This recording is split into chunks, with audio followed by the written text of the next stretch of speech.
Selamat pagi kawan-kawan semua dan selamat pagi Bu Desi. Kami dari kelompok Ikraf D hari ini mau mempresentasikan tugas dari Bu Desi. Nah, anggota dari kelompok kami ada yang pertama saya Colin Suhardi, Evita Murismia Putri, Hilarius Bagaskara, dan Regina Carmelia Gobay.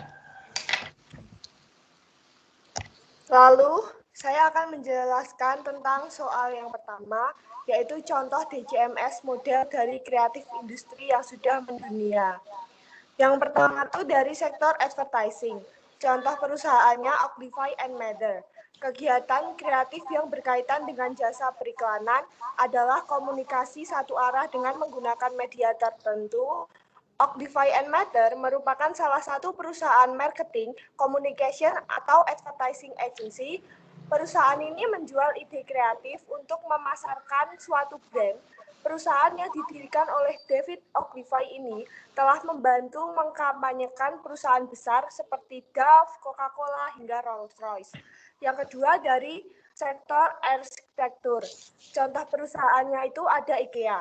Industri kreatif arsitektur adalah salah satu jenis industri kreatif yang berhubungan dengan perencanaan bangunan, pengawasan konstruksi, dan lain sebagainya. IKEA adalah perusahaan retail dengan volume besar yang menjual furniture. Distribusi IKEA juga mengenal istilah konstruksi produk atau sistem sebuah kontraksi pada produk furniture yang waktu pembuatannya dapat dibongkar pasang atau dapat disebut dengan istilah knockdown. Yang ketiga, dari sektor desain, kami mengambil dari seorang desainer Kristiawan Krislay.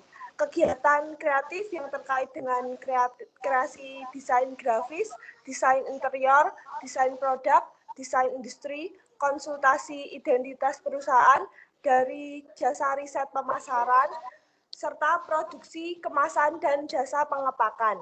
Krislay merupakan salah satu pendiri komik bersama adiknya yaitu Andik Prayogo dan Yuda Negara Nyoman.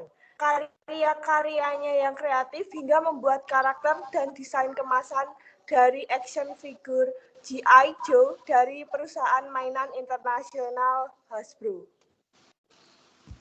Lanjut. Selanjutnya, kenapa pendapatan industri kreatif sangat tinggi? Yang pertama, karena adanya cakupan yang luas dan beragam. Nah, industri kreatif ini berlandaskan pada ide kreatif dari masyarakat ataupun individu tertentu, sehingga hal tersebut memudahkan industri kreatif dalam menarik perhatian dan kebutuhan audiens.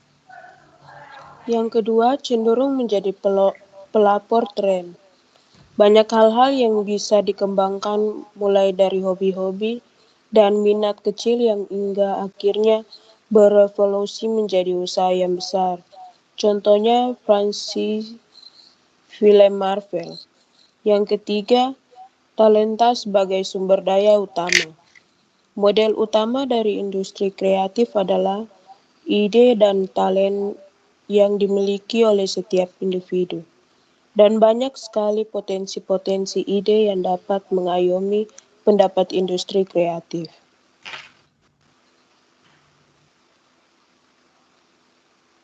Nah, terus yang ketiga, high-end produk dari Eropa yang kita ambil adalah Hermes yang berasal dari Prancis. Nah, jadi produk Hermes ini bisa mahal karena beberapa faktor. Yang pertama, bahan yang digunakan adalah bahan premium. Jadi beda kayak brand lain, brand-brand tas lain. Ini Hermes tuh pakai kulit banteng Pakistan, terus sampai kulit burung unta dan yang lain-lain lah. Kalau biasanya kan brand tas-tas yang lain tuh kan biasanya kebanyakan sepatu, kulit ular atau kulit buaya. Nah, tapi kalau si Hermes ini dia beda, makanya bisa mahal. Terus yang kedua, mereka menggunakan perajin yang profesional dan unik. Jadi mereka nggak asal-asalan ambil pegawai mereka tuh yang jadi mereka cari yang benar-benar bertalent di situ, terus memiliki ciri khas untuk megang di bagian desain mereka gitu. Terus kemudian yang ketiga, menggunakan teknik pasar di mana produk dijual secara terbatas sehingga tidak menumpuk di pasaran. Jadi strategi ini tuh mereka ambil biar barang yang ada di pasaran tuh tetap limit. Jadi nggak dijual sampai di sell, sampai di diskon gitu nggak. Jadi makanya harganya dia di pasar tuh tetap tinggi dan naik terus gitu. Itu saja dari kelompok kami yang ingin kami sampaikan. Terima kasih. Terima kasih.